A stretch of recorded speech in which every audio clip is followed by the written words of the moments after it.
वीनू बेटा, मैं तुझे और तेरे भाई को रोज़ यही बोलती हूँ कि बेटा पढ़ लो पढ़ लो। मैं तुझे इसलिए ज़्यादा बोलती हूँ और फिर तुझे गुस्सा आता है कि मम्मी मुझे क्यों बोल रही है, मुझे क्यों बोल रही है। तेरा भाई तो बेटे कल को और कुछ नहीं करेगा तो कार का मैकेनिक तो बन जाएगा, और कुछ नहीं करेगा तो सड़क पे खड़ा होकर अंडे की रेडी तो लगा लेगा, केले तो बेच लेगा, और कुछ नहीं करेगा तो बिल्कुल ही नाक कटवाना होगा तो तुम्हें। लेकिन बेटा शादी होके तो जाना है ना, घर जमाई तो हम लाएंगे नहीं, ये बात तो तुझे पता है ना।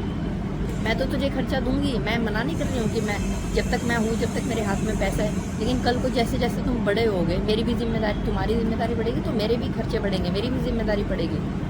तेरे खर्चे भी देखने पड़ेंगे मुझे, और तेरे भाई के जो परिवार होगा उसके भी खर्चे मुझे देखने पड़ेंगे। तुम्हारा काम या तुम्हारी इच्छाएं पूरी होंगी तुम्हारे खुद की कमाई से।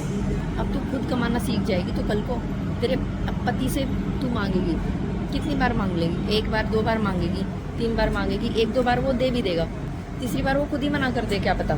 कुछ पता थोड़ी है बेटा किसी का। मैं ये नहीं कह रही हूँ हम तेरे साथ नहीं खड़े हैं, हम तुझे खर्चा नहीं देंगे, हम तेरी ज़रूरत पूरी नहीं करेंगे।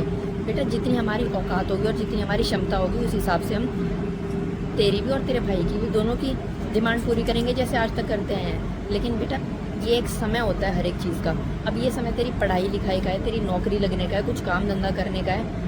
बचपना बहुत हो गया बेटा, बचपने से बाहर निकलोगे इतने में तुम्हारी शादी का टाइम आएगा, और वो शादी का टाइम जो होता है ना वो एक जिम्मेदारी और एक बोझ की तरह होता है, और एकदम वो बोझ तुम्हारे सर पे पड़ जाएगा ना तो तुम झेल भी नहीं पाओगे।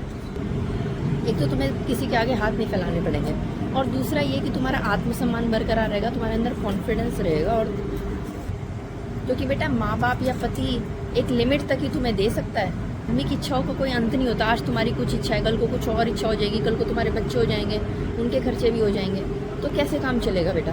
और पूरा दिन तू घर में क्या करेगी? अभी तक तू स्कूल जा रही थी, कॉलेज जा रही थी, फिर एकदम से तुझे घर में बैठना पड़ जाएगा ना तो तुझे वो भी गवारा नहीं होगा। इसलिए कम से कम बाहर जाएगी, निकलेगी, दिमाग खुलेगा, चीज़ों का पता चलेगा, बाहर क्या चल रहा है उन चीज़ों की नॉलेज तुझे रहेगी।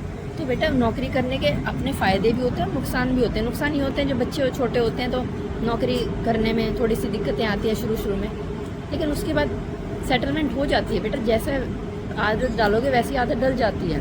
कुछ लड़कियां ऐसी होती हैं जिनको थ्रेडिंग करवाने के लिए ससुराल वाले 100 रुपये तक नहीं देते, तो बेटा तू चाहती है कभी तू इस तरीके की स्थिति में आए? नहीं ना। इसलिए मैं तुझे समझा रही हूँ बेटा, बचपना छोड़ो और अपने करियर की तरफ ध्यान दो, अपने करियर की तरफ फोकस करो। अगर करियर बन जाएगा ना बेटा तो ज़िंदगी आगे सुखद ही हो जाएगी।